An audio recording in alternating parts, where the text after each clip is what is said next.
Pursuit of Growth show. My name is Sammy Gonzalez, and I'm joined with my good buddy and co-founder Greg Brinkley. Today, we've got a special episode here featuring Lyndon Nixon, and Greg is going to introduce him. The best part about our show is we find fascinating individuals who we love to interview, learn a little bit more about, hear their origin stories, and fill you in on their pursuit of growth in their life as well. So with that, Greg, welcome to the show. Lyndon, welcome to the show. Thank you. Let's have a good one. Yes, Sammy, I echo your excitement. This is going to be a fun conversation. Let me introduce Lyndon Nixon. He is a native to the DFW metroplex and has been involved with the game of football for most of his life. His love and passion for sports started at the young age of 7 when his parents signed him up for Little League football. From that point on, he excelled not only in football, but also basketball and track. His work ethic and winning spirit earned him the opportunity to play college football at the University of Tulsa. You may see a helmet behind his left shoulder. As a student athlete at the University of Tulsa, Lyndon learned valuable principles and life skills while competing on the football field and, I would say, most importantly, in the classroom. He embraced leadership, integrity, determination, which led him to be the first in his family to graduate college with a bachelor's degree. These experiences set the foundation for Lyndon as he enters his 15th season in the Big 12 Conference as a football official. Lyndon has officiated 10 bowl games, including the Hawaii Bowl, Belk Bowl, and the 2021 College Football Playoffs Sugar Bowl. When Lyndon is not on the football field, he's an active real estate agent and brings to the real estate market over 20 years of Fortune 500 experience with a specific, focus in friendly and professional relationship management to help his clients define and achieve their real estate goals. He is a husband, an active, loving father of 4 young girls, ages 16 through 23, and truly enjoys all the fun and complexities of being a girl dad. His passion for sports were naturally passed on to his daughters as they too love football and have all been student athletes as well. Lyndon, that is one heck of a bio, man. Welcome to the show. Thank you, man. I appreciate it. Thank you very much. Well, I got to jump in with the first question. Please. Why on earth did you want to become a football referee? Well, I'll be happy to tell you about that. And again, thanks for having me on the show. Yes, sir. Why on earth did I want to become a football official? To be honest, I had no clue that was in the cards, that was going to happen for me. It's more about how or why did I become a football official, and I can tell you it is 100% because of the events that took place on September 11, 2001, when we were attacked, when our country was attacked. And you're probably thinking, how in the world is this tied to football? And it just makes a great story, right? So I'm working at EDS, American Airlines, one of the planes was used, was my client at the time. And my oldest daughter, Casey, who attends Texas State, notice the hat you have on there, sir, well, was about to be born. She was born in February 2002, so that happened in September. And I got a tap on the shoulder. Manager called me in the office and she told me, hey, I'm sorry, but as you know, American Airlines is going through some financial problems. We're having to cut some projects. And unfortunately, we got to find you a new position somewhere here in the company, or your job is going to be eliminated. And I'm thinking, how's my job going to be eliminated? I got sonograms in my cube. I got a baby coming on the way. I'm about to be a new father, right? There's no way I could not have a job. So, that left me just obliterated. And I realized right then and there that I'm an individual that I'm in this workplace and I love this workplace. But just like that, a chain of events can cause you to be without income. And I'm thinking, how can I have this new baby coming in and I don't have any money? So it was then I decided that I was not going to ever be in a position, as long as I could stand it, that I would have a job, or have one job or one stream of income.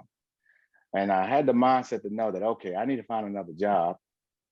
but it needs to be something fun. I knew I could get to another corporate job, and it did work out that I did find a job, and I didn't. My job wasn't eliminated, but I was determined to find something else to get another stream of income before this baby gets here, right? So at the time, I had been working Little League football as a coach. Okay. And just through hanging out the Little League games, I talked to several of the officials in between games. And, these guys would work games and I'd see them walk over the concession stand and they knock them down a couple 20s. Mm-hmm. Meanwhile, I'm over here coaching these little guys and, I was getting a pat on the back. So I was like, okay, well, maybe I should look into this officiating thing. So I talked to one of the officials and asked them, hey, you guys actually get paid to do this with these little kids? They said, oh, absolutely, man. And we do this this is the best place to learn the rules and work on your mechanics. And then you can move up and work high school ball. So I said, there's my second job. So I went to a meeting, and that was 20 years ago. And I started working 7-year-old kids where I first started playing, and have worked my way up through the ranks. So that's the long version of how I got into officiating. It was due to 9/11 and me needing additional income to support my new baby, my first baby. Wow. Lyndon, yep. When I was in high school, I played basketball, and I was asked to referee the little kids league basketball game. And I'll never forget, I get on the court, the game starts, and the first pass goes out of bounds. And I'm sitting there, and it takes me about 3 seconds to realize, oh, wait, I've got to blow my whistle and then make a call. And I have no idea what just happened. I was not paying attention.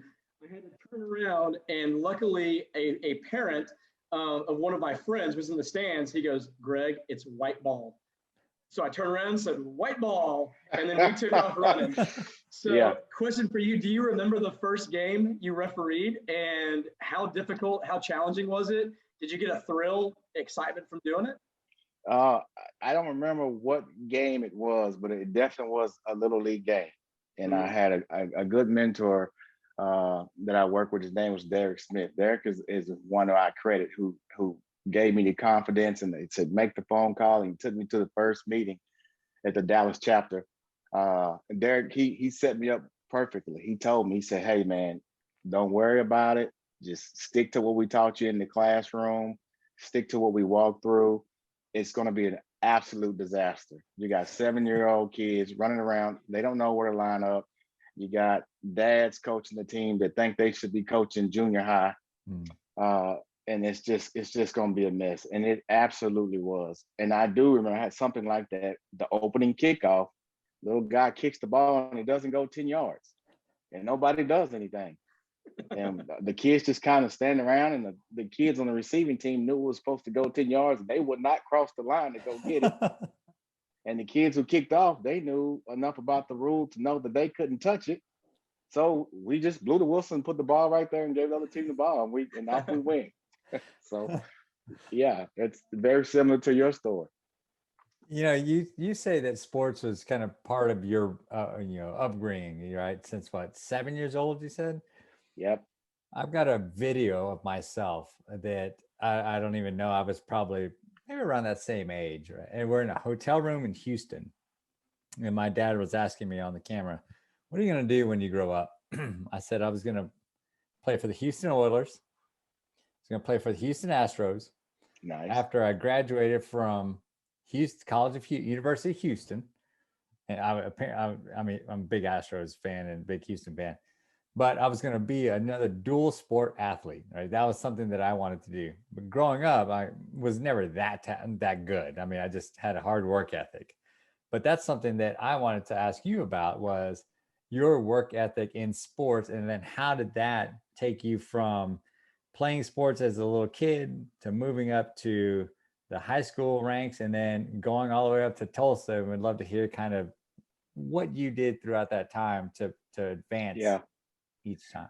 I'd have to tell you, it probably starts off with my immediate family. I had 3 older brothers and an older sister, right? And then mom and dad in the house. I'm the baby of my family. So I came in scratching and kicking, at the table. I tell jokes all the time that it took me several years before I finally got a big piece of chicken. I always had to get what was ever was left. So, I've always had to scrap with my brothers, and I spent a lot of time in the stands, with my parents watching my older brothers play and perform. My sister played basketball and volleyball. So I think right then and there, the burning desire to want to be next, to want to be like them, and I wanted to play. And I think when I started, at 6 or 7, I think my mom told me I started early because they just couldn't hold me back any longer. And the coach promised her that we won't let him get hurt. We'll keep an eye on him. And she said the next thing you know, they handed me a football, and I took it to the house. So I think it started from growing up with my brothers, and and just having they made me tough, and we played basketball outside in the backyard. That just turned into a competitive spirit.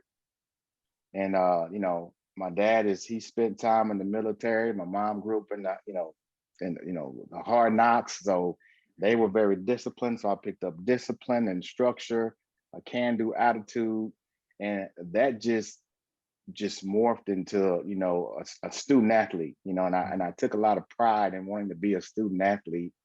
And you asked about high school.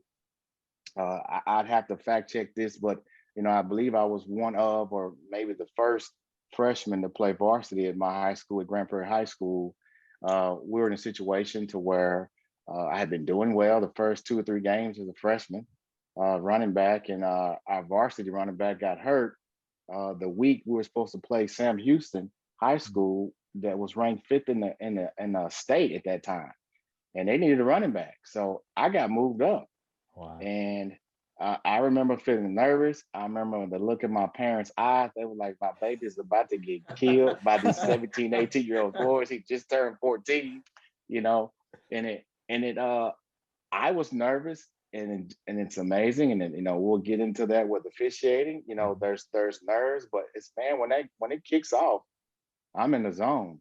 And we ended up beating Sam Houston that year. And it just, I just enjoyed it. I love being around it. I love the competition, and that went into my professional career. And I'm very competitive in anything I do. My family would tell you. I mean, it is a can do. We will win. We'll be successful. Lyndon, what was it about the University of Tulsa that attracted you to want to play football there? Well, to be completely honest, it was one of 3 schools that had offered me a full scholarship that I thought I'd have an opportunity to play early, right? Kind of like you, Sammy. I was good. I competed. I competed, and I think coaches seen that. But I was not a blue chip All-American or anything like that. I just was a diehard competitor, and I kicked and scratched to the end. And what I learned at Tulsa, my coach was Dave Rader. He always said that he wanted to have people that were gonna, athletes that wanted to get a degree, number one. And if we won some games along the way, he was happy about that. So it was not a school that was, geared all towards winning trophies. He wanted us to be, good citizens of society. And so getting to that, University of Tulsa and having an opportunity to play was important to me. And it worked out for the good. Go ahead, Sammy. I was just gonna say, I think Greg and I are probably gonna touch on the same thing, but that something you mentioned there was about your coach. And what was your coach's name again? Dave Rader. Dave Rader, right? Okay. So what I don't know, something strikes me about that, right? He's looking at for people of a certain caliber, right? He's looking for people 100%. that are just going to be well-rounded, good people that care, right? Right. So you think about those qualities in a person. Well, those qualities in a person are also going to make you dedicated. They're going to make you accountable. They're going to make you be a good team member. And what are the foundations of a good team? It's all those things 100%. that were asked right there. So it's amazing that, like, to see it in that lens, and it's like, it just a light bulb went off in my head right now when you were saying that, because Yeah, I am just an assistant to an assistant coach. My wife coaches our 7-year-old youth basketball team, the Dribbling Unicorns. Nice. Yeah, and so, but that's something that I think if kids strive for that, like if you find the kids that are well-rounded, and start to instill those aspects into their life very young, it's going to carry through no matter what they do, right? Yeah. Yeah. And I thought, again, I'm 17 or 18 when I had my first practice at the University of Tulsa, and Coach Rader sits us all down and Mm. he's telling us that, we're going to compete and we're going to win games, but every single one of you guys are going to get degrees. I brought you here because you're going to be successful in the classroom first. And I'm like, this man is nuts. I thought we was trying to win some rings around this place. So as I got older and I started progressing in the classroom, I started seeing things different that, man, I'm not going to be able to play football all my life. Mhm. And I'm so thankful for him. Shouts out to Coach Rader for pushing me and my teammates that I keep in touch with today. That, man, you look back and everybody is doing well. Whatever it is they're doing it at their level, the best that they can be at whatever it is they're doing, right? And it's good catching up with those guys. Um, Different occupations, but they're all in, right? And that's how we were at school. And that just has stayed with me. Another quick story on this topic. Defensive backs coach, his name was Mac Butler. He is now the coordinator of football operations at Oklahoma State University. As they're in the Big 12. And he asked me to come speak at I guess you could call it a women's camp. They have a camp, an annual camp where they bring in moms, girlfriends, daughters, whoever that wants to know about football, and they take them through a day in the life of a football player at Oklahoma State University. And he brought me in to do a talking session about officiating, kind of like this. And we had a good time, but my wife went with me, and she was just smiling the entire time.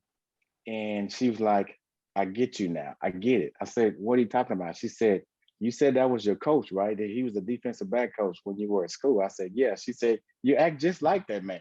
'Cause he was running this camp, he was moving these ladies around from group to group. All right, we got to go Mhm. over to the weight room, and he's just running us through. And that's kind of how I hammer at the house with the girls, right? Yeah, When I say we got to go, we got to go. you So sound like me. Yeah, yeah, it's like yeah. So that's been with me forever. I mean, and I remember Coach Butler and Coach Rader. I mean, practice would end at 5:30, and they still expected us to shower, eat, and be at 6 o'clock class. Mm. And I look back, I'm like, how did we do it? But we did it, yeah. and we took pride in it, and we wanted to be on time, and we wanted to pass our classes. So yeah, once it's in you, it's ingrained. And like now that my daughters are in high school and graduating high school and starting college, things are getting a little bit more intense for them, and they're starting to click that, dad might not be crazy.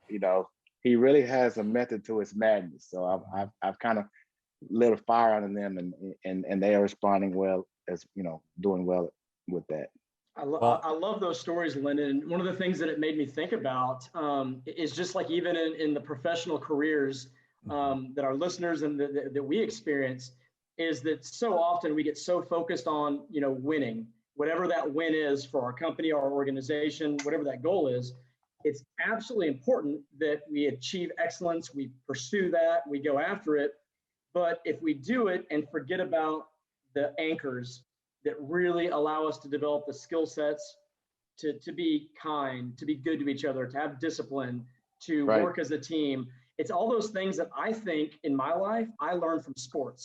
And as a man, I look back on my junior high, my high school, gosh, even going back to my little league days, and a lot of those core lessons that the coaches along the way taught me are still the fundamentals that apply in my work that I do today. And so when I was listening to you talk about those two coaches and the impact they had in your life, and just, I love the fact that, hey, we're here to win football games, but more importantly, we're here to get an education. And it's really setting the right foundation. It just started making me think about, even in my work today, and the team that I work with, am I consistently encouraging the right things?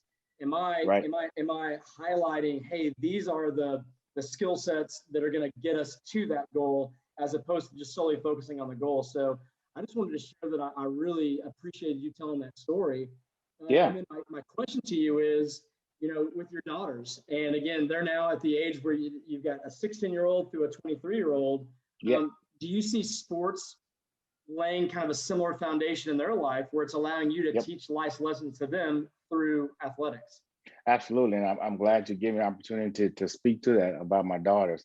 My daughter, Casey, again, the one who got me in officiating, right? Right. She is starting her second year at Texas State. Casey is a good basketball player. And in her junior year, it happened. She tore her ACL, right? I mean, and that is a critical time for a high school kid that's participating in sports to have that type of an injury. And she was so upset. She was just starting to maybe get some looks for, a college run herself. And I could tell that she was feeling like she was letting me down. And we had a conversation, one night that, she really wanted to play college basketball. I said, hey, you can still try to walk on. It's not a big deal. I said, but I want you to understand something.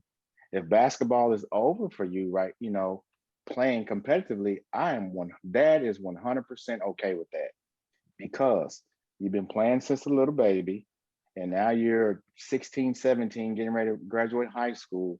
You got out of sports what I wanted you to get out of it, the foundation. Just like you said, Greg, the humility was the biggest thing that I want all my girls to learn, was the humility. Sports will humiliate you. You practice hard all week, and you go out there and you stink it up, and you can't score a basket, and you got to go to class the next day, and everybody that was at the game who did not play, they're the ones talking about you, right? Right. You got to deal with all those people, Monday morning quarterbacks, and I can't believe y'all got beat by the rival. And it's the sense of there's a lot of growth there, and there's a lot of foundation in people, So I told her, hey, you learn humility, you learn teamwork, all these different skills that you will see as you go into college. Even though you're not participating, you're going to be relying. Those skills are going to carry you through the tests.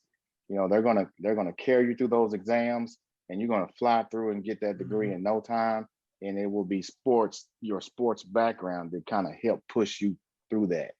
And she is rolling, and they all are rolling. The oldest, she played a little college basketball at East Texas State, or ETBU, and her career ended 2.5 years in, and she's finishing up her degree at UNT.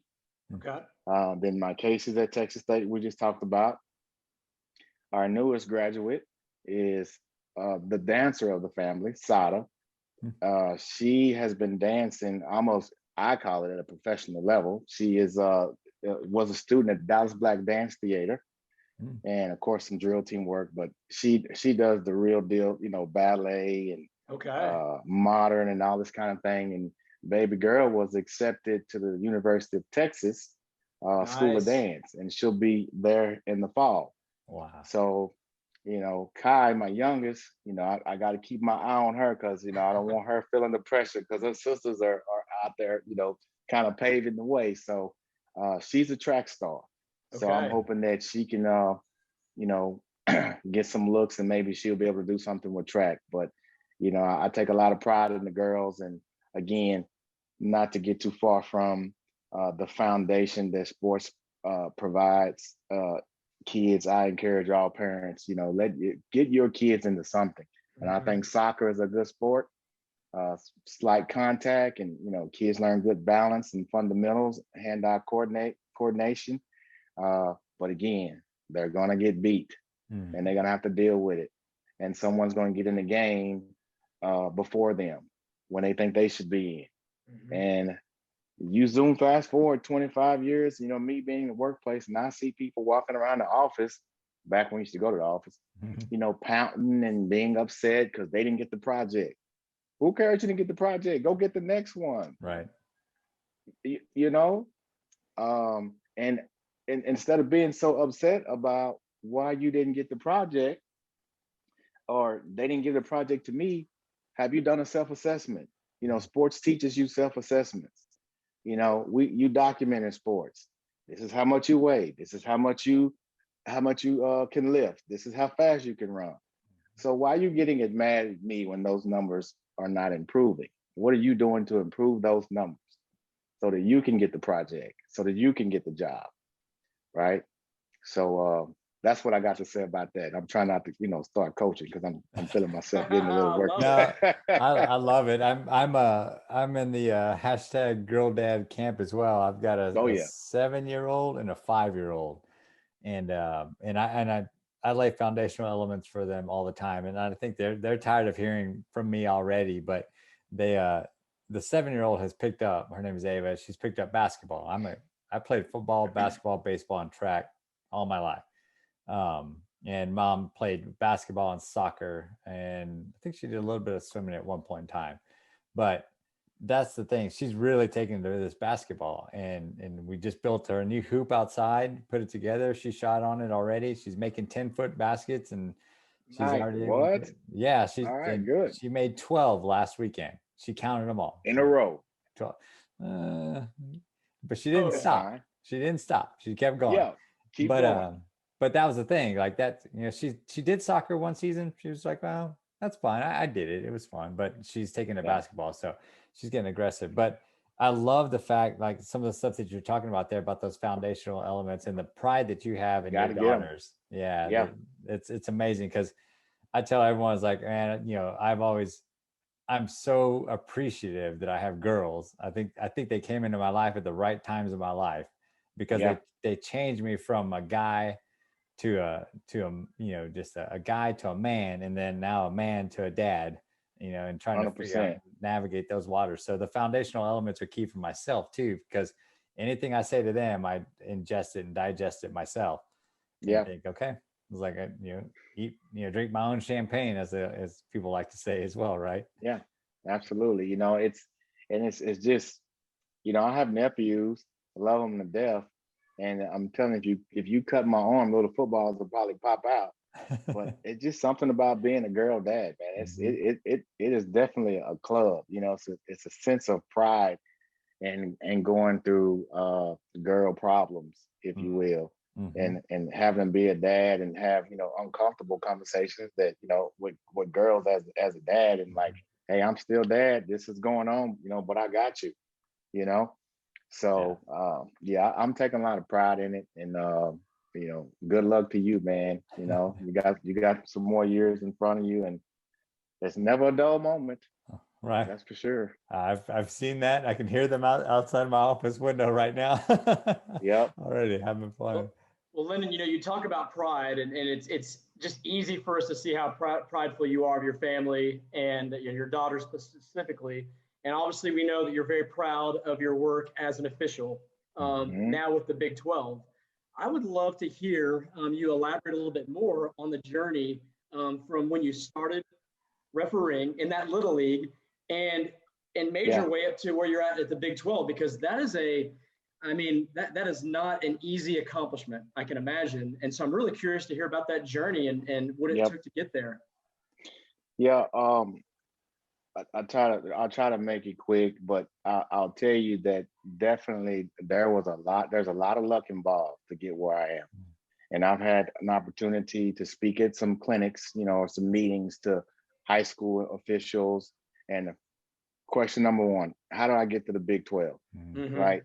And I tell them, first thing you do is don't compare yourself to me or anybody else in any college ranking, because it is a lot of luck involved. You being in the right place, the right time, and then sometimes making the right call at the right time in the right game. All that's got to present itself, and you have no control of that. So I definitely set a goal. I'm a goal setter, and I try to set goals every single day. It could be a small goal, drink 8 cups of water, whatever it is. I'm setting a goal every day. So when I started officiating, as much as I love the little guys, I was like, okay, I can only take so much of little Johnny's daddy telling me, you know, he's never played football. I've at least played in the collegiate level. I think I know what I'm doing out here, at least with these little guys. So I was motivated and challenged, and I was like, how do I get the 7th grade game? How do I get the 8th grade game? How do I get on the crew where I can start working JV? And Friday night in Texas, I was all about it.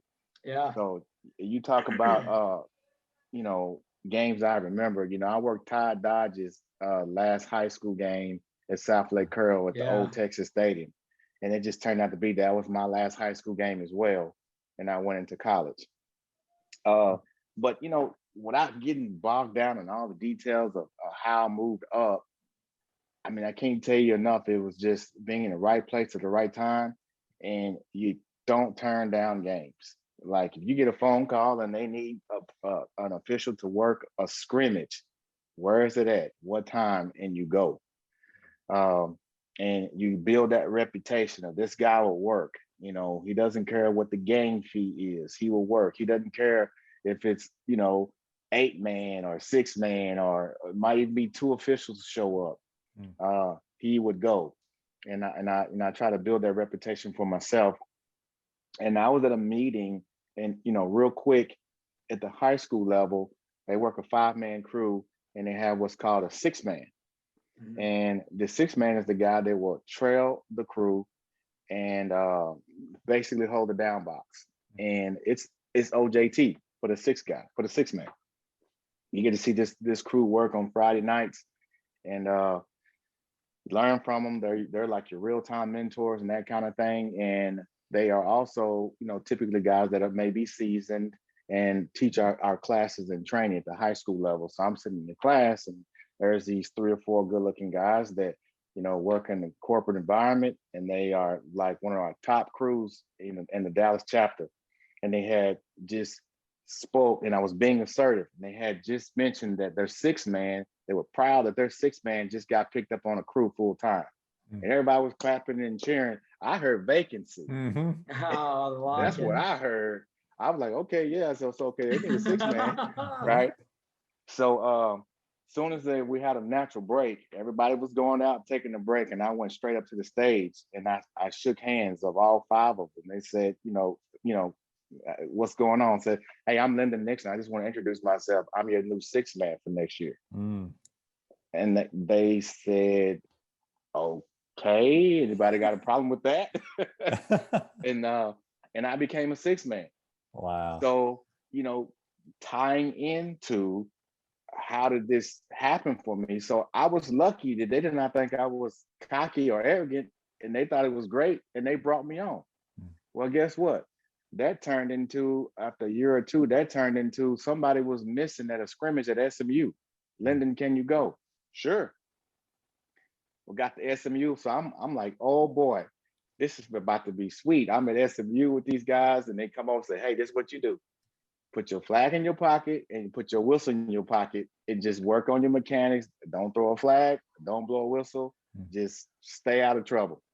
It's a scrimmage, just enjoy it. And I did. And it happened to be a supervisor there. And they asked him, hey, who's this guy? He's a young guy that, he's our 6-man and he's come helping us out and that kind of thing. Say, I think he's got some potential.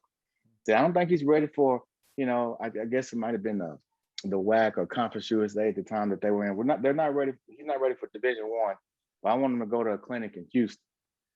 So I went down to a clinic in Houston. Can you go? Absolutely. You don't say no, you go. So I went to a clinic in Houston, and Jim Harvey was a supervisor that was there for the Southland Conference.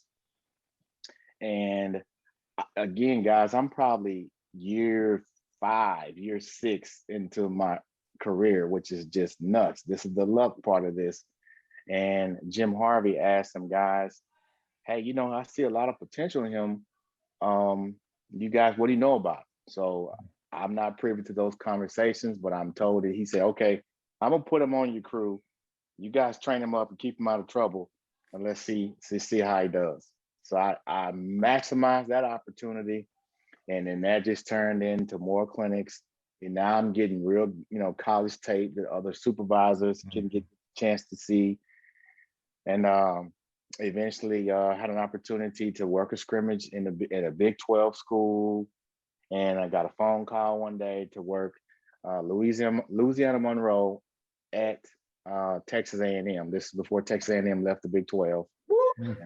Was that your school? That's my school. Yeah. So that was my first opportunity.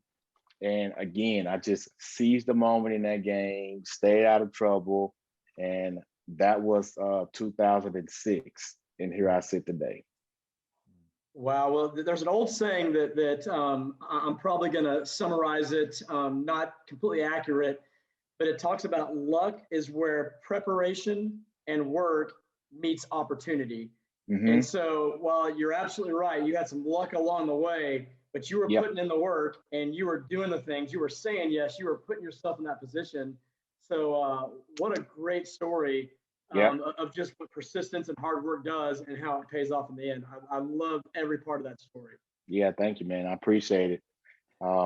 It's just, again, that preparation like you talked about, I would get these opportunities, but you better believe I was in my rule book. I was watching film leading up to those games and those opportunities so that I will be prepared and be able to stick around. Because, you could have some people help you get in front of certain people and make things happen. But once it's time to perform, it's all on you. Well, that's one thing that I wanted to ask you about a little bit in terms of rules and preparation. So Sammy and I are big sports fans. We're big football football fans. I imagine without realizing, Lyndon, we've probably seen you on TV, I don't know how many times, and didn't even realize it. We might have actually screamed at you and potentially called you some things that maybe you would not be very happy to hear. I'm sure you did. Which actually, I say that tongue in cheek. I'm a pretty laid back, casual sports fan. But what do you think the average sport fan that is watching football on TV doesn't realize in terms of the work that you and the other officials are doing and having to make those calls in just real-time situations with players going 100 miles an hour in every direction? What do you wish sports fans would know that, that obviously we don't? I would like sports fans to know specifically, and I'm speaking, for the game of football, college football specifically, we really, really care about the overall product of a game. At our level, we consider ourselves to be professional. We are not upset about boos and screams. That's all part of the entertainment aspect of it. But, we really think, and some of us or most of us are former players. And even the guys that are not former players, we understand, right, that these kids have put a lot of work in, and some of them, they're started at 7 and now they're 17. This is all they have been doing, that in school, school and football. So we take it to heart. I like sports fans to know that we take it to heart and we do not want to make a mistake. I think sports fans may be shocked to know that it is not just football season for us. Football season or when games are played, but officiating is 365, no doubt. I got an email today that, we're getting ready to start rules discussions starting on Monday at 6. You guys are welcome to come, right? It is year round. We take it. I have 3 things that I concentrate on every single day. Rules knowledge, mechanics, and physical fitness. Okay. To me, those are the 3 pillars of being a good football official. And it is my commitment to players, coaches, and fans and universities that I do something in one of those 3 areas every single day. My family doesn't know it. You guys didn't know it. The audience didn't know it. Fans definitely don't know it. But we think like that. And those 3 things tighten up as the games are coming near. But if you go back to January when there is no football, I'm still watching what I eat because I know my fitness is going to be important to you You don't want to see a big out of shape guy on TV running around calling the A&M game, right? Right. I'm constantly as I'm getting older, I'm constantly checking my eyesight, I'm checking distance, and I'm looking at details, and like my kids don't even realize they're walking around the house and I'm watching them walk and I'm watching which hand they pick stuff up, and people will probably think I'm full of it, but we do that. I think the word is eye acuity that was brought to our attention several years ago from a supervisor, and we thought, man, this guy's nuts. But when I actually started paying attention to the waiter coming to my table, I'm at dinner with my wife. What hand did he put the bottle of wine down? What hand did he serve with? And then 5 minutes later, I said, what hand did he put the bottle down with? And I think about it, and you'd be surprised that is how we slow the game down on the field. You got to practice, practice, practice. I would like the football fans to know that we are so in tune with the game that when the game is over, we have an idea who won. We'll know who won if it's a blowout. Obviously, if it's a close game, we know who won. If the home team if the stands are still packed, home team won. Right. You'll have an idea, who won the game and that kind of a thing. But you might not know the score. We're just we work 180 plus games in the Big 12. We don't get breaks. Think about that. The players play offense, they go sit on the bench. They play defense, they come sit on the bench. Yeah. We work every single snap, right? And that's hard to do. And to give 100 and fight the elements, we're wearing black hats and black pants. And we are zeroed in on what it is we have to do with our responsibility. And we take it very seriously. And like I said, 185 plus games to play, 185 games plays a game. It might be 2 mistakes. It might be 3 mistakes. And we will talk about that for 6 days straight until the next game. The other ones that went well, the call was right, there was no discrepancies. We're talking about the 1 or 2 plays, and we are extremely hard on ourselves. I think when mistakes are made, I think fans think that we don't care, it doesn't bother us. We go on to the next day, we lose sleep. It bothers you. And heaven forbid it be a game impacting, call that was missed or that kind of a thing. And it's just a lot that goes on, man. The stadium scoreboard and the lights and the clock and what down it is, play clock. That is all for the fans. Everything is kept on the field by us. If there's a power failure, as long as we got lights, we can still play. I don't know if fans know that. We got people on the field that are keeping the game clock. As a back judge, I'm responsible for play clock. We all keep down in distance. We keep up with the timeouts. So the show will go on if we were to have a power failure, as long as we had lights. I think people just think we just kind of go out there, and just see what happens. Lyndon, what are your thoughts when you listen to, and maybe I should rephrase this because you may not listen to sports radio, but whether you hear fans or you hear reporters, the media talking about, well, these 2 teams played and the referees caused them this game. And you hear so much criticism on how bad the officiating is. You never hear about the game where the officials were great, but to your point, right? I would not be surprised if at 99% of all games that are played, if there may be 1 or 2 slight errors that actually happen. Yet the fan base and the perception is, well, the referees couldn't keep things straight. How does that make you feel? What is your retort when you hear people talking about those type of things? I think as you mature at my level, for sure, you start to understand what is media and what is football. And those things and those comments, it sells tickets. It sells tickets. It gets people hyped up. It gets people fired up for the next game. And when you put on the striped shirt to go out there and officiate, you're a part of the show, and they're going to say something about you, and you kind of get used to it.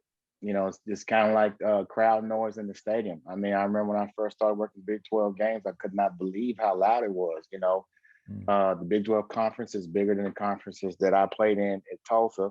They got loud, but I mean, these Big 12 stadiums, man, it is nuts. And it's been awesome to see my own personal progression that now that kind of puts me in the zone. But I need that noise. It's a little, I call this like a little buzz. And I can just kind of sit in there when I hear that and I'm ready to work. But the media is going to talk about you. Coaches are going to talk about you. And the players, we don't really let them talk about us. We can take care of that pretty quick. You bring up a good point because, like in professional sports, just recently, I'm all around sports fan. So I notice how much chatter goes on like in the NBA, right? With their officials, right? Yep. And then earlier before we started recording, there was a little picture of you with a college coach, and he was pointing up to the Jumbotron or Jumbotron, right? Trying to get you to look at it, but you were focused on what you had to do. You're at work, you're focused. Right. What is that line? How much, how much do you let them get away with? Like, has there ever been a time where you're like, wow, that was a good point, or something like that too? Yeah. Like, what's that dynamic like with a coach?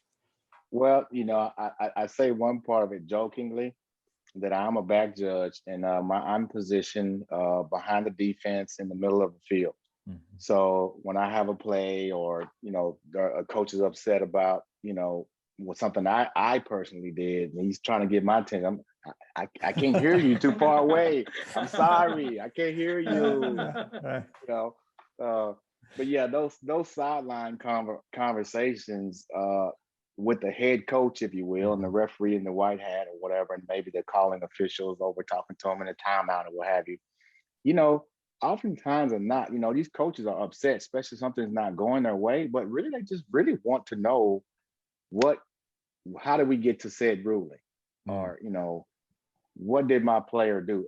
I mean, they can be a little animated, depending on, that's just personality type. Right.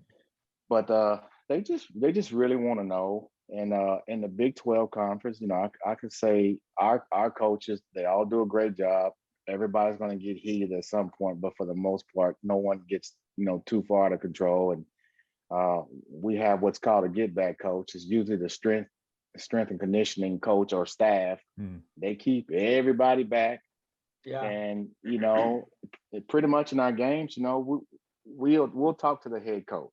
We don't really like to talk to a whole lot of other people on the staff, and we will talk directly to the head coach. We have one line of communication with that head coach, because what'll happen is, little Johnny over here said this, and it gets confused, and nope, just talk to the head coach. We won't have a problem. And if something is questionable, or we think a coach might have a question, our referees that wear the white hat, they do a great job of getting to the coach immediately to kind of further elaborate to see if there's a question. That's what we call preventive officiating. Don't let him get upset. He's got a question. Just get over there as soon as you can and answer any questions. Kind of in a similar note, this is kind of a jokey question, but it's something that we were talking about when we were getting ready for the show. What's the best put down you've ever heard from a fan? And maybe you can't say it because then you'll hear it more often, but what's something that you were like, wow, that was a good one. Well, my favorite one I cannot say here on the show. Gotcha. I need to think of a second good one though. But I'll tell you one that it went back on a coach.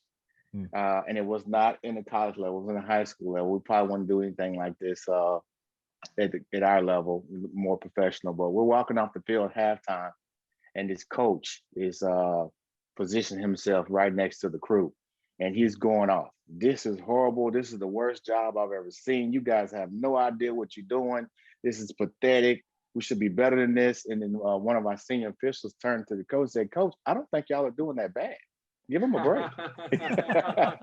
Nice. That's Yeah. awesome. That's Yeah. awesome. So Kind of along those lines, in terms of the, I guess, irate coaches, irate fans, do you find that a crew is influenced by their participating, let's say at a home game of a major school where the crowd is just going crazy versus, the away team? And you hear that a lot on, again, going back to media and sports talk, that, yeah, well, the home team had the advantage, and that's because the crowd was so intense that collectively over the span of 3.5 hours, they swayed the officiating crew to go their way. Is there any truth in that, or how would you respond to that question? absolutely not. And then especially at our level, our crews have a footprint over the United States of America. We got guys in the Dakotas, California, East Coast, all over Texas. So I say that to say, I'm trying to be careful what I say, but I've been in games, and I've had someone say that I was just trying to take advantage of them, or a homer call, or something like that. And I'm like, do you realize I'm from Grand Prairie, Texas? We're like in East Carolina. Like, I don't even know where I am, sir. Yeah. I assure you this is not a homer call. Right. So, and one thing, kind of going back to something you asked about earlier, we get into these games and man, you can almost forget who is playing sometimes. We're so locked into what we're doing. When you see us in those circles talking, football official communication or language is team A and team B. A is offense, B is defense. We do not get into TCU this or West Virginia that. It's A and B. And one thing that I have really thought highly of our referees, right? The referees are the guys that wear the white hats that announce to the fans in the stadium what's going on. They are good because they are able to translate for you Texas ball or TCU ball. When I told them team A's ball right here at the 15, so spot foul. That's my communication, So I may give what we call a preliminary signal, and I'm looking at the referee, and I got pass interference pointing back towards me on the defense. This guy right here, number 26, right? And the referee is able to flip on the microphone and translate that to pass interference defense number 26 or TCU number 26, 15-yard penalty, auto first down. Wow. And they do it very smoothly. But I said nothing about a team. I just told them team A or team B. And we have, situations to where we got to walk through it. So team A was in possession of the ball. Let's say it's a punt. And so team A is kicking to team B. And B muffs it, meaning he did not catch it, right? There's a difference between a catch and a muff. So if he muffs it, it's still a kick, right? So if it's still a kick, team A can advance a kick. They can advance a fumble, the team that just kicked. Did you catch that? So we got A kicked, he punts it, B muffs it, A wants to pick it up and run, the play is dead. Crowd goes nuts. They want to know why, because it touched B. Yeah, it did touch B, but it's still a kick. A can't advance a kick. Now, if he catches it, B catches it, and he runs, and they knock it out. It's on the ground. Now he fumbled. When he caught it, he ended the kick. So when the kick play is over by him catching it, it is now a run play. And if B drops it, it's now a fumble. And A can now scoop and score. So does that's B turns into A on the run play, or is B still B on the run play? Yes, I mean, that's how we have to walk through it. That the original A kicked it, right? And depending on the result of the play, we try to stay with our original A and original B. Okay, that makes sense. Right. Meanwhile, the referee smoothly turns on and gives you team names, which is just amazing. Which now every time I watch a Big 12 game, I'm going to be listening to see if one of those officials makes the mistake of saying, Team B, first down. yeah. Yeah. And that's they probably lose sleep hoping they don't say that, right. Well, that's interesting you say that, because there's so many rules, right? It's so complex. And going back to the story you said about like the bringing in like the wives and the girlfriends and all that kind of stuff, like to understand the game. And I find that's one of the things, like my wife isn't a huge football fan, but she'll watch some of the sports and stuff. But I think it's mostly because she doesn't know all the nuances to the game, which we know from playing, snap after snap after snap. And but what's one of the more, all the rules, obviously, but what's one of the more complex or odd rules that we might not think about or know about that you find fascinating? Well, without getting into a big confusing rule, like explanation, I'll tell you some things to look for in a football game that I think you will find interesting, that you may or you may not know. Have you ever seen an official take his hat off? Mm-hmm. Right? In the middle of a play. Do you know what that means? I think a player stepped out of bounds, right? Or bingo. Okay. Yeah, so that's important, from a rule standpoint, based on, was he pushed out or did he go out on his own? Right. And that's out on his own, right? Or excuse me? Is that out on his own, or is that that's out? what you got to know. That's going back to that eye acuity. Mm-hmm. I need you to know that. If you're watching your receiver or your player and he goes out of bounds, so you drop your hat off, that's great, but I need you to know how he got there and why. Right? So I've always thought that fans didn't know what that was. They thought the guy was running so fast that his hat blew off. No, we took it off. We took it off on purpose. Another thing for you to look for, you probably have seen these and wonder what it was. Have you ever seen this little snap looking thing? I don't know what I have. This is on every football official's hand, like so. This is a down indicator. Remember when I told you how we take care of everything on the field? Yes. This is first down. This is second down. Wow. This is third down. And this is fourth down, right? Because what happens is, go back to that play where we had a punt, team B muffs it or catches it, something crazy happens. We still need to know what down we're in. Mm-hmm. Before we move to the next down. We're still playing fourth down on this play. Or it could be a second down play and we have a fumble and the team B gets it and they're running and then they fumble. We need to know what down we were. So this is part of the communication that we have on the field. So you'll see officials after each and every play. We get a tackle and we just play second down. We're going to third down and you'll see us hold up third down. We're talking to each other that I'm moving my down indicator to 3. If anybody has a disagreement, we're going to shut the play down and talk. Wow. Right. And those are things that's, happening behind the scenes that you guys may not know about, right, that's taking place.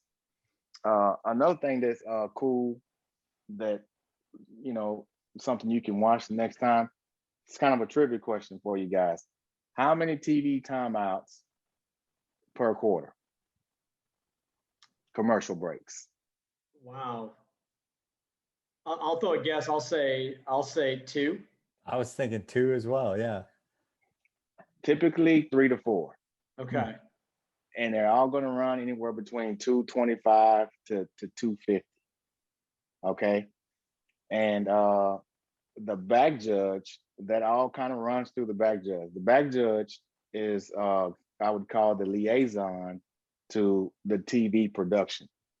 When they want to take a break, that's kind of going through the back judge, that they want to take a TV break, and I'm counting those TV timeouts. Okay. And one thing that's kind of cool to watch for is that when they come back to the stadium from commercial, we're typically 30 seconds to snap. And this is all time, right? This is all time. So at about 30 seconds to live, if you will, TV is already back in the stadium. And they're giving you a recap of where we are. It's third down. TCU has the ball. This is a score, what have you.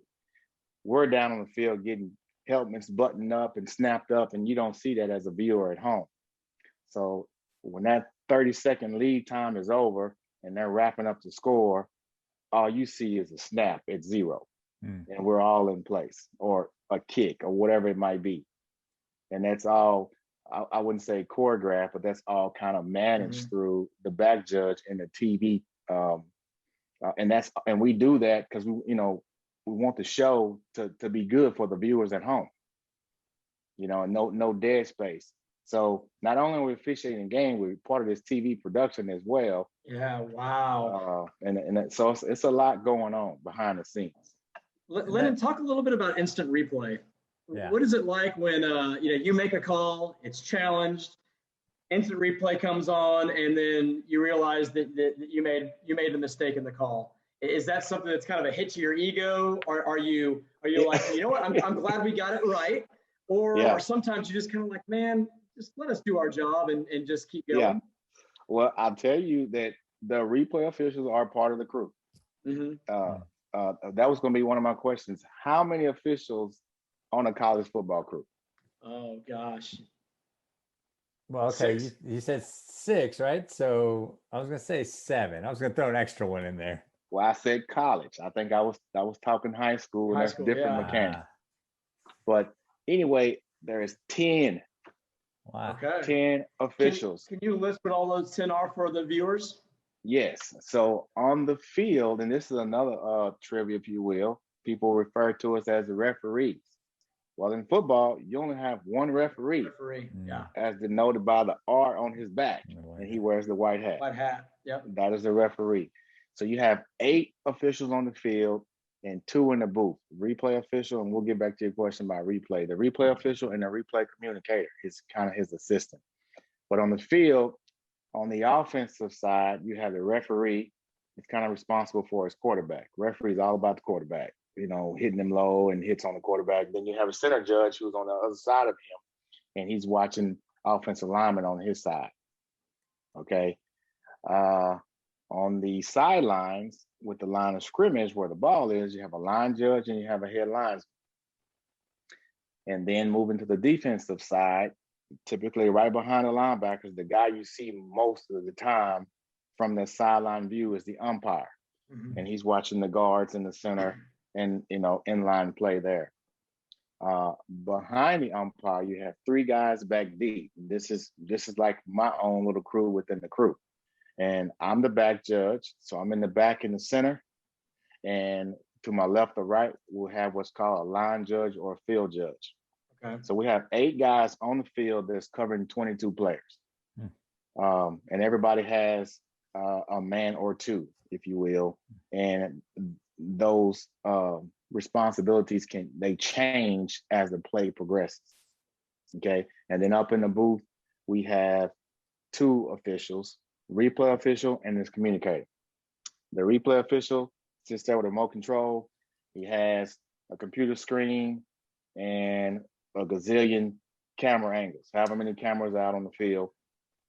He's buddies with the TV producers. They have meetings before the games, and TV is constantly sending him shots from each play. Okay. And his communicator is looking out the window and keeping his eye on the play, because if let's say there's a tight play at the pylon, kind of getting into your question, Sammy, let's say it's a tight play at the pylon and we rule it a touchdown, the TV production team and the stadium TV team, if you will, the guys that run a jumbotron, they're sending all these feeds into the replay official, and he's dialing them up quick as he can. He's taking a good look, zooming in or whatever, doing this deal. And the communicator is telling him, hey, they're getting ready to kick the ball, or they're getting over the center, letting him know, and he hasn't made his decision yet that the play was good or he was in bounds or whatever, he says stop the game. And when he says stop the game, we have a on-field listening device that we can communicate on the crew. It's push to talk. I can push the button, talk to anybody on the crew, but typically we do more listening than we do talking. At least that's what we try to do. Sometimes we can be chatty Cathy. So replay official tells the communicator stop the game. He pushes the button, and then they say from the replay booth, stop the game, and we stop. And you'll get a stadium announcement from the referee. The previous play is under review. So at that point, the referee and the calling official will head over to the headset. And when he puts the headset on, he's talking to the replay official. And they're conversing about the play and just talking about rules and, all the nuances that is going on with that play. And a final decision is made, and it's announced. And I think one thing that'd be cool for fans to know is that we have what's called the command center, or the Rock is what we refer to it as, that sits in at the Big 12 conference office in Las Colinas in Irving. And our supervisor sits there up on the big chair, and he's got TVs, and he can see every game live, and he has a listening device, and he can patch into any game and provide assistance or rule as needed to consult, because our whole objective is to get the play right. And they try very hard to let us get it right on the field, unless it's egregious. And that goes back to, we just got to get it right at all costs. So, and again, all that is, it's seamless, and we try not to disrupt the game. We try to be as quick as we possibly can, but they have fun with it in the stadium, and that's when they hit that Jeopardy music. But it's taking too long. That's amazing, because all that whole process you just talked about, all that coordination, right? All satellite communication, the on the field communication, the hand signals, the understanding, right? Here we are, this giant choreographed dance of extremely smart people that understand the rules better than anyone else on the field, in the stands, wherever. And all that probably happens in under 5 minutes tops. And we can't give you guys that 5 minutes to have a slight conversation and get this thing right if you need to get it right. So we're so impatient because you're disrupting the game. But look at all that world of everything that just happened to get it right. Because you said it comes down, right, to just get it right, get the play right. And you care. You care about the game. So I think that's a great piece of little insight there for fans as we move forward too. Yeah. And it's documented, and they try to get better at it. And they know how long it's taken to get out of replay, because that adds minutes to games. Right. And so they work on their craft as well, of getting it right and getting it quick. Lyndon, when you're at home watching a football game, whether it's the NFL, maybe it's another league, do you find yourself being critical of the referees? Or I should say the officials, after you've educated us that in fact there's one referee? But do you find yourself watching other official crews and being like, oh, what are they doing? Or come on, guys, you're better than this. That is the biggest no ever. You don't ever, have any ill will for a guy in stripes. Yeah. Because the football gods will come look you up. and it will not be pretty. And honestly, if there's an issue in the game, every official that's at home watching, we got our fingers crossed that they get it right, and we're screaming at the TV, replay the down, whatever it is. We're hoping they get it right. So, and going back to wanting fans to know, that question of how I say it's all year long. When I'm watching that game, I'm usually watching that with probably 2 or 3 other people on my crew. Text watching, if you will. And I'll get a text. I'm downstairs fixing the burger, and I get a text, and I'm like, it would read, good call for pass interference, or I don't know if I like this for pass interference. So I run upstairs, rewind it back, and agree. And that's just how we, prepare all week long. I think fans might be shocked to realize that every single play in our game is looked at by our supervisor and commented on, and that's how we learn from it. And again, 185 plus games, maybe one or two didn't go quite our way, and we beat it down. And it is very fulfilling that as many things that can go on as a football game, and the contact and the different plays, that play, that type of tackle, or that catch, or that drop ball, it will represent itself, and you will see it. You be like, I remember this. This one is incomplete, and you just, man, you got to look at them. And I watch a lot of film. Yeah. I mean, we're watching film from the time we leave the locker room to the time we get to the next day. It's just all football. Lyndon, what happens when you're watching a game with friends or family, and you've got a friend that's on the couch next to you just going off on how bad a call is? How often do you find yourself correcting or maybe explaining what really is going on? Or even if you find yourself out like in a sports bar or a restaurant and the game's going on, do you find yourself stepping up defending the officials, or do you just kind of keep your mouth closed and just listen and observe? Yeah, again, like I said, man, you're part of the game. You're part of the show. You just let them have a good time. Yeah. It's nice that we typically try to get out of the town as quick as we can when the game is over. But sometimes, late game or whatever, you can't get out to the next morning, but we got to eat, right? So, we may go to a sports bar, just 8 guys going to a sports bar or to a restaurant, after the game. No one knows that we're the crew. We're just looking like 8 buddies coming in there to get some wings like everybody else. And there's our game on ESPN. And they were like, man, these guys were horrible. I'm like, yeah, they were. Man. Especially that guy right that back judge. So yeah, you just let people have a good time. And at my house, I mean, and it's so cool. My girls ask a lot of questions, and they probably know a lot more about officiating than they realize.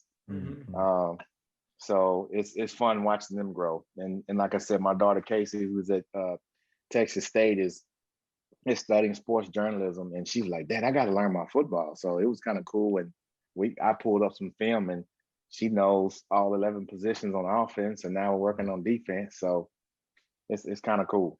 Well, as a former left tackle / defensive end, you played left tackle. Wow. I played left tackle. I was a lot bigger back then, but I was called the speed tackle, and I think it's just because I was the smallest of all the big guys that were on the field.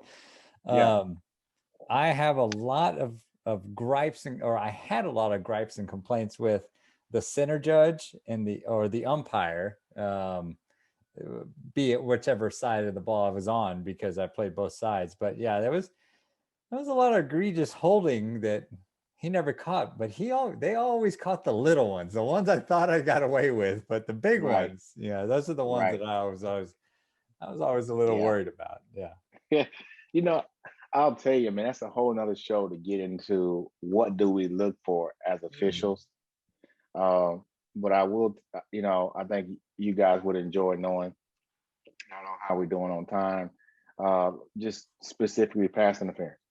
Yeah. Which is something that, myself and the 2 officials back deep get involved with, a lot, right? Because we're downfield, so that's where passes are coming down. Which that's probably the most, like, in terms of the fans, that's probably the most disputed everyone's a pass conversation. Everything's a pass interference. Yeah.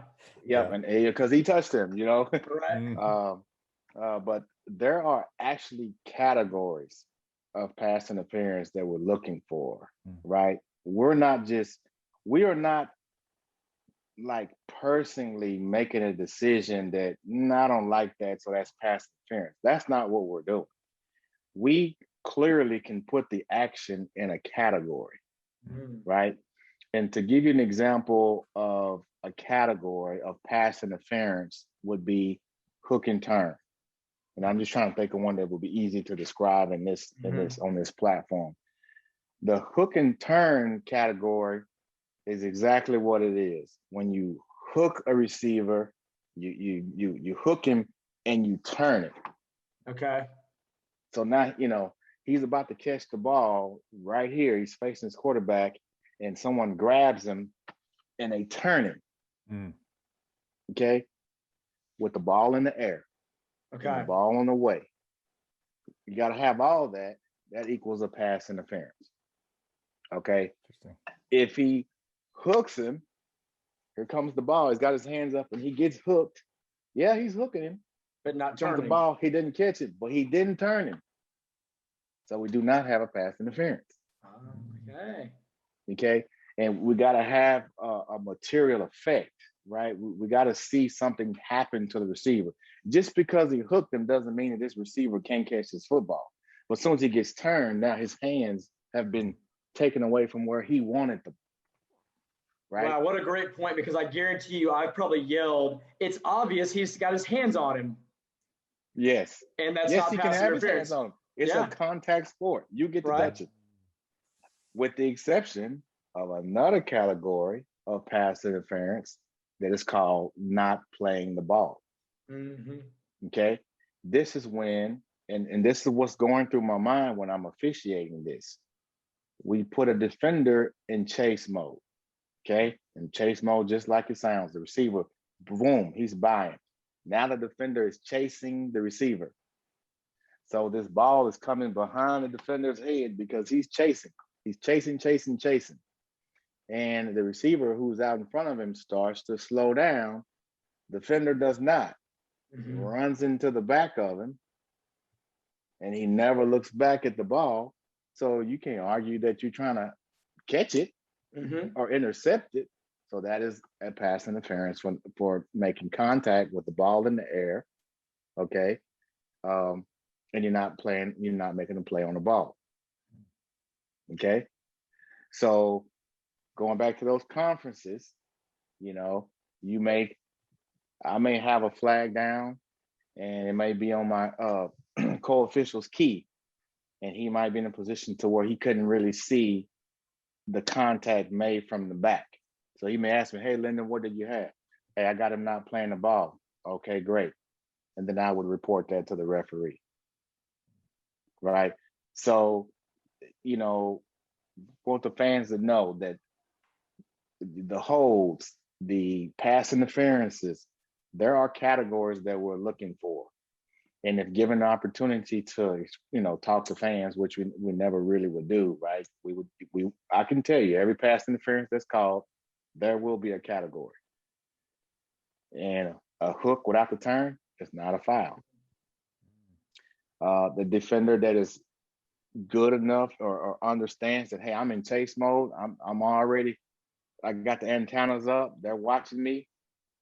If he can get his head around and make a play on the ball, and maybe there's a little contact, we probably won't have anything. But he can't just run. He just can't run him over, Right. So that's fascinating. That is. I would love to sit down and watch the whole game with you. Right. I was thinking the same thing. Yeah, it is fun. We can do it. Yeah, let's seriously. I think that'd be a fun thing to do, and we need to record it as well. And maybe actually put some pieces out as you're actually dissecting exactly what's going on with the call. Lyndon, another thing I think fans probably don't realize is that being an official is not your only job. And so share with us a little bit about what you do with the rest of your week during the year. And, when we started our conversation, and it's one of my big takeaways, you talked about how you realized having multiple streams of income was something that you wanted to develop for yourself and your family. So talk to us a little bit about what you're doing in addition to officiating. Yeah. Okay. Yeah. So thanks for asking. My wife will probably tell you I'm doing too much right now. And and it's not that I'm, crazy for making money, whatever, just again, going back to those goals and those kind of things. But I've always had a passion for real estate. My wife and I, we own 2 rental properties, and we're under contract right now, for our third.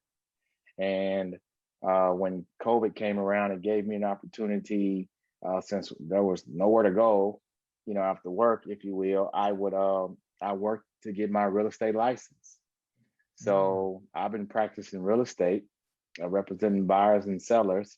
And as you know, this market is nuts. So I'm having some pretty good beginner's luck, but I'm learning a lot.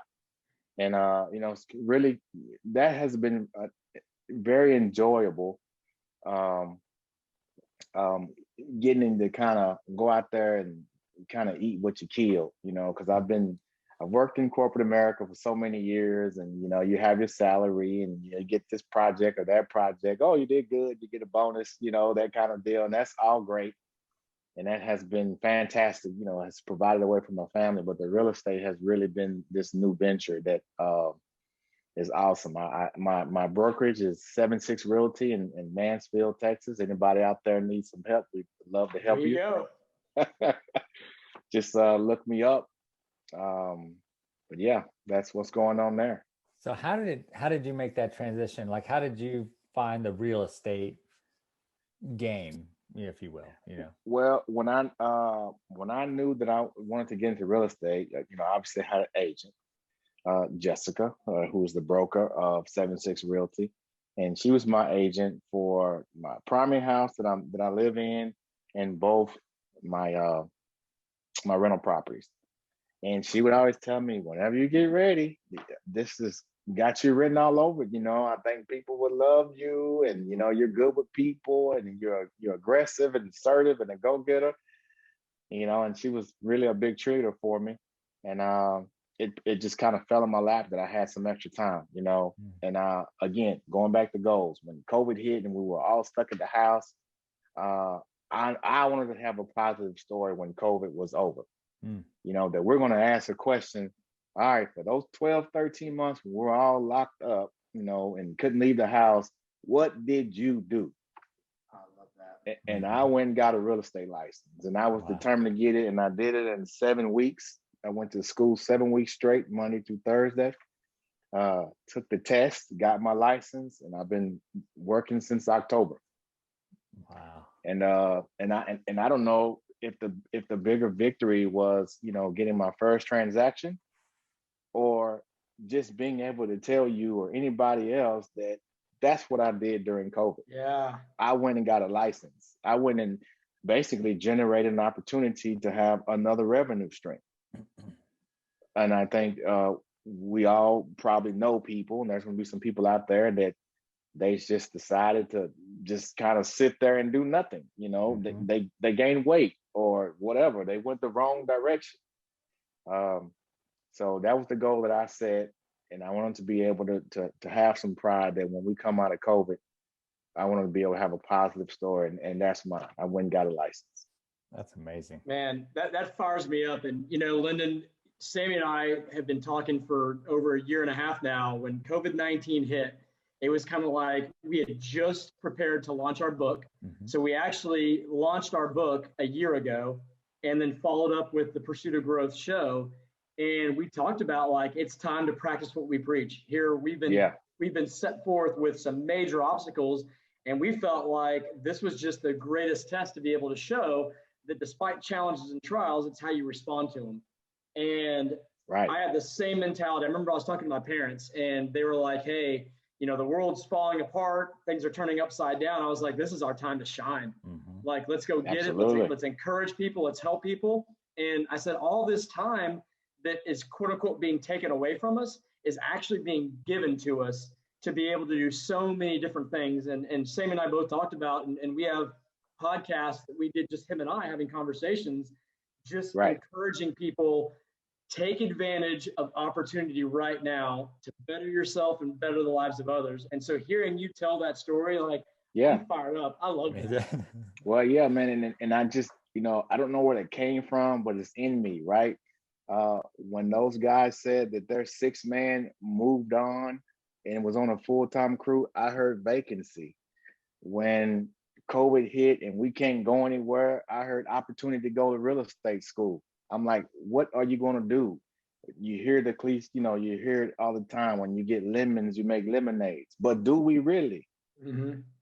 I want to make some lemonade, and I know that my daughters are watching me too, Yeah. and I want to be able to tell them, well, you remember when I did this and I started doing that, because they're going to have their times where, they're going to be down on their luck or not sure if this is what they want, or am I going to get this job?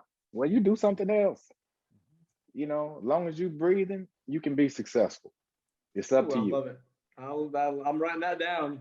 Exactly. That's a good one. You're gonna see that on a meme that I post on our social media account. Yeah. Yeah. As long as you're breathing, you can be successful. Yep. That is so true. There's that victim mentality, the stress, anxiety, the woe Right. is me, right? It's so easy, right? we've all been there. Every single one of us at some point in time has been there, some more than others. But it's what you do to get out of that, right? It's what you do to get past that. And I think that's not only goes back to the foundational elements we talked about, but then also goes back to the discipline and the rigor that you have, that you've showcased, and that you're also providing for your kids and family and friends and others that are watching this audience. Everyone that you come in contact with, you're inspiring. You're the type of person that I know Greg and I will be fired up about this. We usually text after shows anyway. I know he and I are both probably going to be on a meeting right after this too, just talking. But I think it's true. It's like when you find yourself with those opportunities or those instances for opportunity, you may not know how to seize them, but you know that it's there. And that kind of goes back to the book that we put together, right? An actionable plan for achieving those goals. It's a methodology. It's an understanding. It's repetition, right? It's certain aspects. Right. It's developing the plan and going for the plan. And I think that that's something that, just pairs directly with what you said right there too. Because if you're breathing, you can be successful. I love that. Right. And don't beat yourself up on what you're successful at. I don't care if it's cutting grass, washing cars, clipping nails on dogs. Make sure that your dogs, when you cut their nails, it's the best looking dogs on the block. Let's just be the best you can, and just go all in on whatever it is. Whatever it is, just go all in. Commit. Yeah. If you look at the definition of success in the dictionary, it says the accomplishment of an aim or a purpose. And I think if you were just to ask this everyday person, hey, what is success to you? You're going to get different answers from different people. So my thing, people will ask me, and they'll say, hey, are you successful? I say, absolutely, I'm successful. And I'm successful because I make intentional plans to go after the things that are important to my life, the things that I feel passionate about, and the things that I believe are my purpose, where I use my strengths to be able to excel at. And that doesn't mean that my success is done. That doesn't mean that I'm just going to sit back now and just put my feet up, because in my definition of success, that's not what that means. There's always growth. There's always active progress. And I'm just so excited, to see where my life's going to go, God willing. And with that mindset and that attitude, the same thing that you mentioned is huge. And, I say all that because it kind of leads us into, as we start kind of wrapping up the show, we ask questions to our guests that kind of have to do with growth and mindset and just actionable tips and some of the things that Sammy was talking about. And so a question we wanted to ask you, and it's subjective, there's no right or wrong answer. And typically I'll preface this by saying, what's one of the first things that comes to your mind when we say, can you think of some actionable tips, a method, a routine, or maybe just a lesson learned that has helped you on your path of personal growth and development? First thing that comes to my mind is coachable. You have to be coachable, and take feedback. Look for feedback, and feedback, especially in the workplace, right, is an attractive buzzword. But do you really want feedback? Because I think we pick and choose who we want feedback from, if you know what I mean. Right. We get feedback from people that they're going to tell us how great we are. But you got to find some people that's going to give you some honest feedback to tell you, you sucked on that play, or, you need to drop a few pounds. You're looking a little heavy in your uniform. you got to get some real feedback on whatever it is that it is you want to do. You got to get some feedback, and you got to be coachable. And sometimes, going back to Coach Rader, it's like, man, are you kidding me? You sweating us to go to class? Like, let's play some ball. But I mean, it's bigger than that, and you got to see the bigger picture, and buy into a process and a routine. But before I ramble too far, definitely my two biggest things is that I try to make sure I'm checking myself that I'm coachable and that I'm getting the feedback that I need to be successful, and just keep fine tuning my game, insert or interchange game with whatever it is you got going on in your life. You got to have somebody. You cannot do it by yourself. And then you got to and be smart enough to know that, okay, that was not good coaching or good feedback, and that's going to be destructive, and put that out. And make sure you hold on to the good coaching and feedback. So I love it. That's what I would say to that. That's amazing. That's amazing feedback. I couldn't write my notes fast enough on that one. So next question is a little bit more of a hypothetical philosophical question. Our show, we're putting together a time capsule. So we're gonna put some advice in it right now. We're gonna capsule that up. We're gonna bury it, and in 10 years, we're gonna go unbury it. We're gonna open it up, and all of our guests are gonna leave notes to themselves. So what are you writing on your slip of paper right now that in 10 years when you open up, you wish that it says? Wow, that's deep.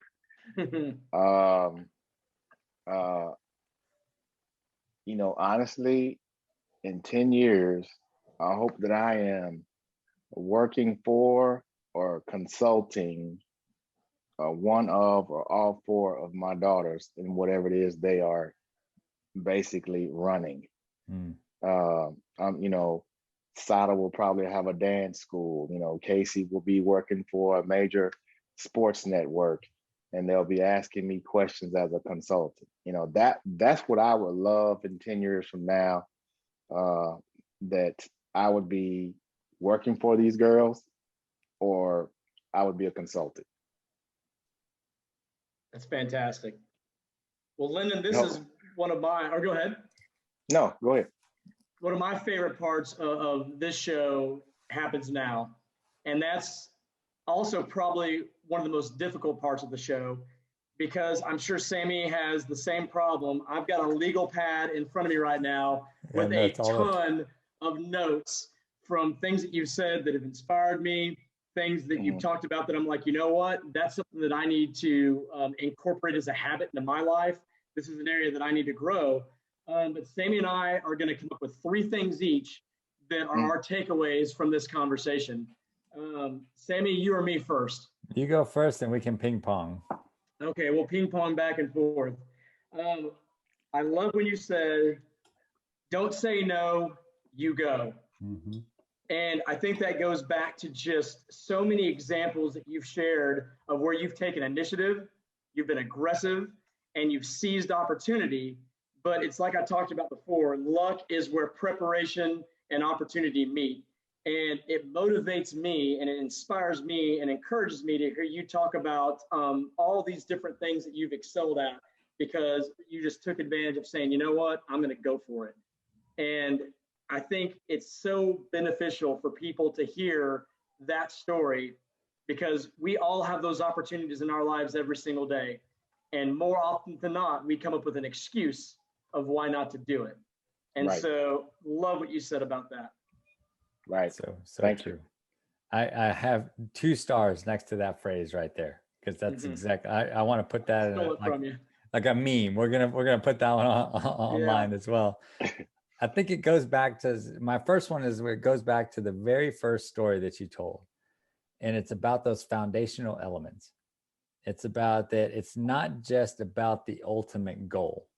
It's about those little things that you have to do that set the tone for you to achieve that ultimate goal. So what focus on the foundational elements, break down those goals into those smaller chunks, if you will. That's what I took out of that, because it was like enlightening to me to just hear that that's what your coach was looking for, right? The right types of people, the people that cared about other people, the people that wanted to get a degree. They wanted to focus on all the right things. And so that was a big takeaway for me, is no matter what, focus on the foundational elements. Even if they don't exactly equate, they will equate. That's right. I was just thrilled and really fascinated to hear you talk about just officiating. I learned so much in just that window of time that we spoke. And there's actually I'm going to say A and B to go along with our conversation of two things with that officiating that I really liked. Was one, just how much you care, how important it is that the crew gets it done right. And I think that's something that a lot of sports fans aren't thinking about when they're watching a game. So that was really, really insightful. And then the other thing that you talked about, there were several questions that I asked you that were along the lines of, how does it make you feel when the fans are mad at you? How does it make you feel when you get a call wrong? How does it make you feel when the media is talking about this or this or that? And I loved your answer was, we understand that we're part of the entertainment. And it was almost like we have a role to play. And in some aspects, we're the quote unquote bad guys. And we're the outlet for the fans to yell at. And that doesn't even bug us, because we're already understanding that's our role. Primarily, our role is to make sure we get the game right and the thing's fair and it's done great. But I just love how you just had that attitude of like, that's part of what we do. And so it's not a hindrance. It's not a hardship, part of the game. That was really cool to hear that. Yeah, thanks. One of the other things that really stood out to me was that you talked about something that we talk a lot about. It's about not comparing yourself to others.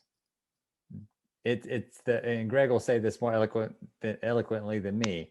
It's the thief of joy. Yep, yeah. It's the thief of joy. And so for you to say that too, it comes down to a line or like a common thread, that you're always improving, that you're always studying film, right? That you're thinking about the wrong plays all week until the next play, So again, don't compare yourself to others. Think about your job. Think about your duties. Think about those things that you need to do and get better at those. I think it's something that's great, because it's too easy to compare yourself. And why didn't I get that next project? Why didn't I get that next thing, right? Go get the next one. Go get the next one. Go get the next one. But you can't if you dwell on those other things. So keep working at it. I thought that was a great statement. On our social media, Lyndon, on Tuesdays, we post a quote unquote Tip Tuesday. And it's typically, centered around just a short phrase that is just meant to make people think and maybe take action upon something that we put out there. And this past Tuesday, the Tip Tuesday was, are you the type of person that successful people want to be around? And in this conversation and listening to you, listening to your mindset, your drive, your love of family, your pursuit of excellence in the work that you do. And again, we all can define success differently, but like I just listened to this conversation and I'm inspired by just the multitude of successes that you've had. And you're the kind of person that I'm like, man, I want to be good enough to where when I'm around someone like you, you feel like, hey, we belong together. Like we're like-minded souls. And where I'm going with that is, and you hit on this several times during our interview today and our conversation, is you talked about goals.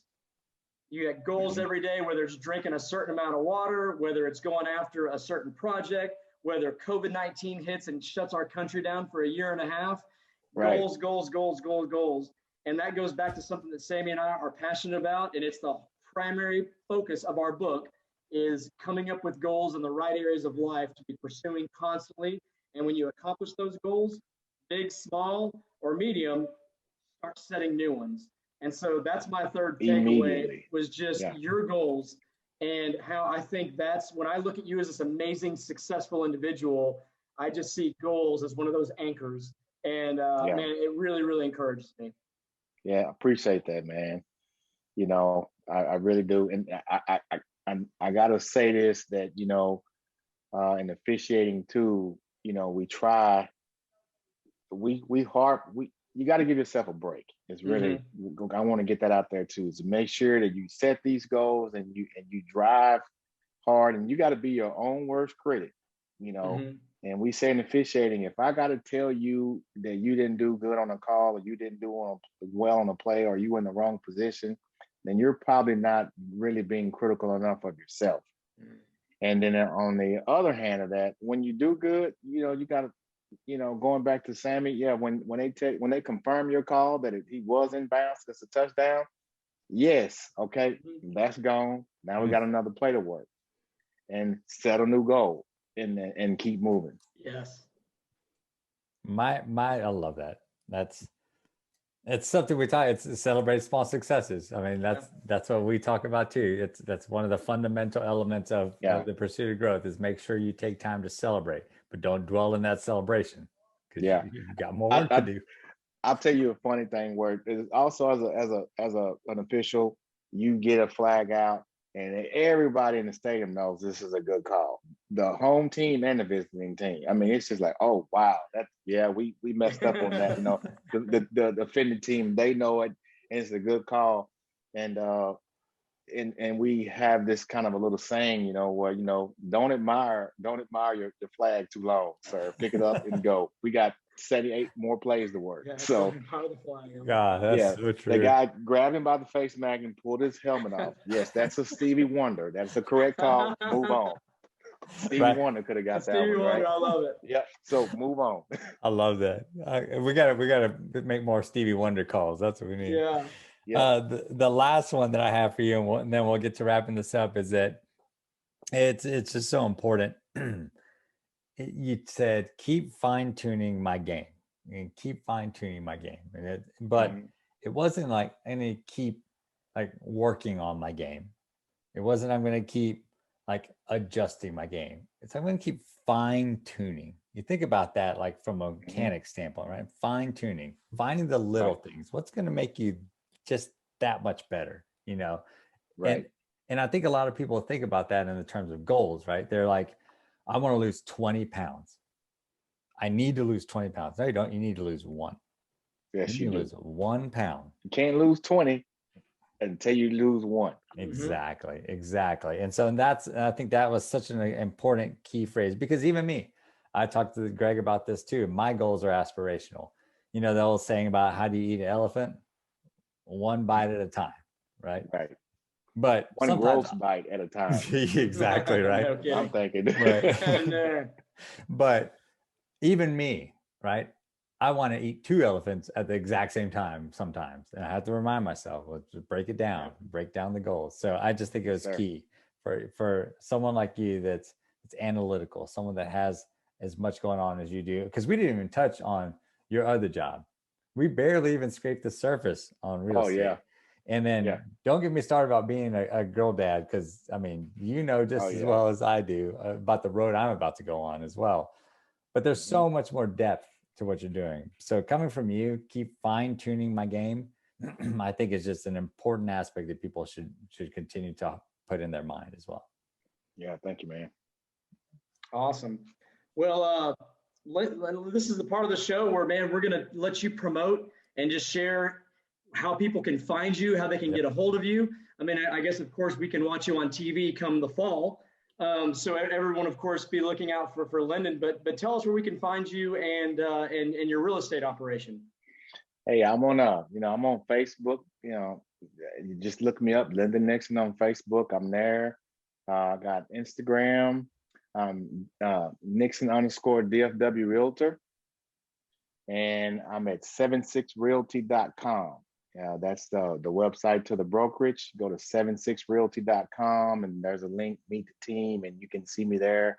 I'm all over DFW. Would be happy to work with you two or anybody else out there. And it could be real estate, or it could be anything that I might be able to be a benefit of. I've had some speaking engagements where, you know, I enjoy talking to small kids, to youth. I used to be a little bashful and shy at that because I didn't want to think I was being braggadocious of, this football player, now it's official, blah, blah, blah. But as I've gotten older and I'm mature, I realized that, this is my platform. I mean, this is what I do. This is my space. This is where I'm comfortable. So if just me being in a room with a group of fourth graders can make one of them straighten up and act right because I look like them or whatever, I'm all about it. I'm there. Just give me a call. But yeah, Facebook, Instagram, and but don't ask me for a football schedule because I won't tell you where I am. You just have to just see if you see me, and I hope that you don't see me, because if you see me, that means I'm in a circle talking about something that could potentially be wrong, right? Well, I can tell you this much: we're definitely gonna be rooting for you. If we do see you, we're just gonna be rooting that everything went well, and just like you said for other referees, right, or officials, that you want to make sure that they got it right. So we're doing this for you too. But I do have two things for you. Number one, I'm very interested in the rental game. So I will be connecting with you because that's one of my COVID things that you talked about, was to learn a lot more about rental properties and all that. So I'm about nose deep into that research. So yeah, real quick on that, I know you got two things, but on that, I'll tell you, just like anything else, it's hard to get the first one. The first one is the hardest one. You overthink it. The research, you study too much, you research too much, the opportunity pass you by. Just know, your price point, know what you want, know where you want it to be, and go for it. My wife and I, we said that we would not buy a home or a property that we are going to rent that our daughters could not sleep in. So that's our rule. So it's got to be something that our daughters could sleep in, and if it's in our price point, we're pulling the trigger. Like that. I love that. And then number two, will you come back on this show so we can explore some of those other opportunities that you're in after the season, and just get a check-in with you about how things are going? Absolutely, man. I would love to stay in contact. I told Greg I want to come up and see the Vogel alcove and see his place of business and bring the girls in. Absolutely. I want to get more. It's time for me to get more active in my community. So I see you guys as an opportunity for me to get that done, and let me start writing that next chapter. And can you show us the ring? I noticed you had the ring on. Can we see that ring? That's it, man. That's the Sugar Bowl ring. Wow. Let's see. Look at that. That's the New Orleans Superdome. 1121. Yes, sir. In Ohio State, Clemson. Oh, that's beautiful. That's amazing. Yep. So that's the first New Year's Day bowl ring. So I'm excited about it. That's awesome. Well, Lyndon, this was a blast. This was a joy. Like I told Sammy, I said, man, I met this really fascinating man, and I can't wait to get him on the show. And this surpassed my expectations of what I thought this conversation was going to be. So once again, thank you so much for being our guest on the Pursuit of Growth show. And, for people watching that want to learn more about what Sammy and I and now Lyndon are a part of, go to www.livetpg.com. You can check out other shows that we've done in addition to this show. You can check out our blog. And of course, you can purchase our book, The Pursuit of Growth, A Lifestyle to Flourish in Today's World. But with that, guys, this has been a blast, and looking forward to Lyndon getting you down to Vogel Alcove. We'll set up a tour here shortly. And man, with that, let's keep jamming, keep rocking, and living the pursuit of growth. I'd just like to say thanks, and you guys did a great job, and I'm glad I had to pull out the flag. So good job. Awesome, have a good night. Have a good night. Thank you so much.